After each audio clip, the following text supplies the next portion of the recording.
good question. What happens if you were on a arrears management plan and you fall behind on the arrears management plan? So these were pilots for about 2 years, small number of people in them at each company. And one of the things we were least happy about the pilots is, in a lot of the pilots, there was no way to cure that. So let me go to my arrears management chart. I think every company is now doing some variant of what I'm about to explain. All the plans just got filed. They're all slightly different. The notion is, so let's say you made, I'll check it, payment number 1, payment number 2, you missed payment number 3. If you can catch up in month 4, that is you make 2 of the payments in 1 month, you're restored to the program and you get the $100 credit. You don't lose the credit. So rather than giving you $100 credit, they'd give you $200 in the month you caught up. And I think at most of the companies, you can actually miss up to 3 payments and still catch up and be reinstated. I think some of the companies is, we don't care how many you miss if you catch up, but obviously at some point, poor people can't catch up on 4 payments. It's too much money. One other rule that you should know is, if you successfully complete an arrears management program, and we're still looking at what the success rate is, most companies, it's once in your lifetime you get to make your arrears go away. So they're not going to re-enroll. They don't want people to constantly fall behind, do an arrears management program, wipe out the arrearage. But for people who can wipe out $1,200 arrearage, that's pretty good. One other thing to know, your clients will rarely do this. Most of the companies, although there's a cap on how much they'll write off in any 1 month, they'll let you go for years. So if this was actually, and forgive me if the math is too much, I can do math in my head very quickly, but $3,600, if they're only giving you a $100 credit a month, it would take you 36 months to drive that arrears to 0, 3 years.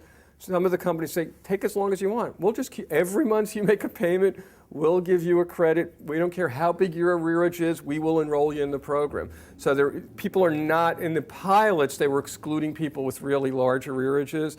And now the notion is, if somehow that poor person can make 36 payments, we'll get that $3,600 arrearage down to 0.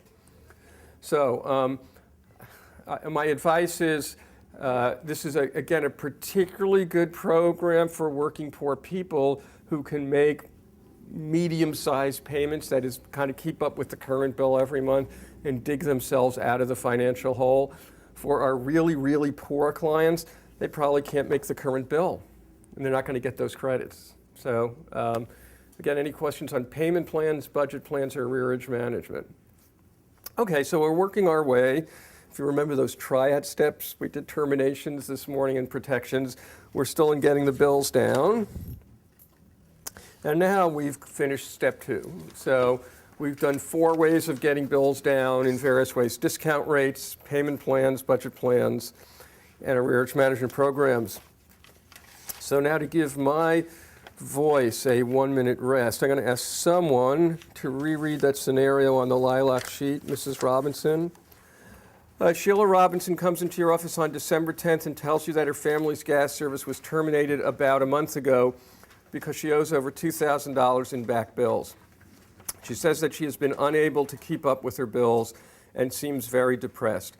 She has a gas furnace and gas stove, so her family does not have heat, hot water, or the ability to cook. She owes about $800 on her electric bill and fears she will get a shutoff notice for that soon, which would leave her family without light and refrigeration. Ms. Robinson's family includes herself, her 9-year-old daughter, her 7-year-old son, her sister, and her sister's newborn infant. The family's income consists of TAFDC and her sister's SSI check. Okay, so my question to you is, how are you going to solve Sheila Robinson's problem? And I don't mean conceptually naming the legal right she has. I mean the actual steps. Who gets what pieces of paper? What do you have to show? What do you have to do? Yeah.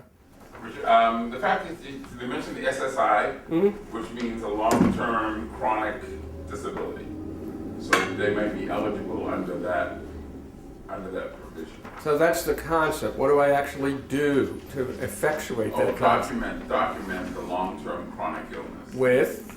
A letter from a doctor or some healthcare provider or some kind of diagnosis.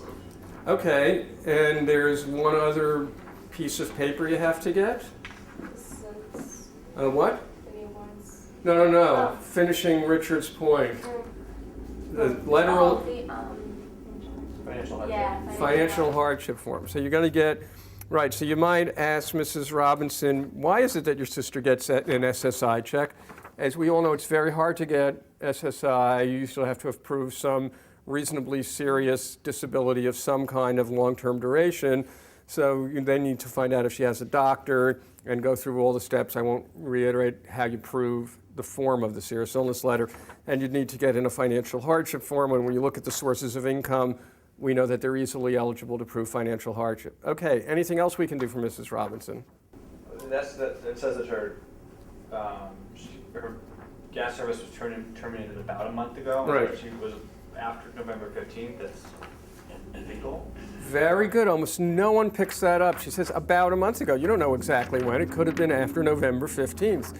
And it might be one of those companies that, November 17th was a warm day and they didn't know she was low income and they shut her off. So what are you going to do to get her service back on? People are always good at the concepts and bad on them, but in reality, you don't get your client restored without doing the right mechanical step. What's the mechanical step if she was shut off on November 17th? Calling who? The consumer department. Well, no, because when you call the consumer division, the tape says if you're calling about a problem with a utility company and you haven't called your utility company, hang up and call them first. So what are you going to do? And? Well, they don't know she's under the moratorium. What? Ask for a status? I can't hear. Ask for a status? Ask Noel, no, we're not going to ask her status. She's been shut off. We know she's shut off. But you would still file a financial hardship. You'd have to file a financial hardship form. Remember, if you go to the yellow sheet, you can use that. You can cheat. The yellow sheet's right in front of you. Winter moratorium, all you need to do is demonstrate financial hardship. You get the financial hardship form and you say, sorry, we didn't tell you about this earlier, but she was shut off on November 17th and she's low income. Okay, what else can we do for Mrs. Robinson? In the back, Richard. A couple things. One, she said that she's unable to keep up with her payments, which implies, I guess, that she has been making payments sporadically, which by definition means that she may be, you said something about making payments, that the fact that she Well, makes but payments. she's shut off, so making small payments might have helped her, but in this case, it didn't. She actually got shut off. Anything else you're going to do for Mrs. Robinson? Yeah. Refer her to other agencies that will help her pay. And such as? CD. Have her apply for fuel assistance. That's a good one. Get her on a discount rate. Get her on the discount rate. That's a very good one. You want to get her on 2 discount rates, electric and gas. Anything else here? Anything about her legal rights in these facts? Yeah. What? She's got an infant in the house. So what are you going to do? You gotta document that there's a newborn child in the house, and by law, they're not, you can't. They need to turn it back They needed to turn it back on. So you're going to prove age through birth certificate, religious records of some kind, some government agency that knows that there's an infant in the household. There's 1 or 2 other things. You want me to tell you? I'd be happy if anybody would tell me. What? The depression part? Is that- Very good. That depression is that, if that can be documented as, if she's depressed, then that's a medical. Right, so you're going to ask her, are you being treated for depression? Are you seeing a doctor or someone so maybe you can get, it's another serious illness route if for some reason you couldn't get the letter about the sister's disability. For example, some people have a disability, they're not seeing a doctor regularly, so maybe the sister's, Mrs. Robinson, seeing someone regularly for the depression. Did I miss anything? Well, if we put in the financial hardship form, her electric bill won't get terminated. It hasn't been yet, so that will protect her against termination of her electric bill. I think that's about it. So good job, folks. Okay, so that was the slide called scenario number 1, take 2.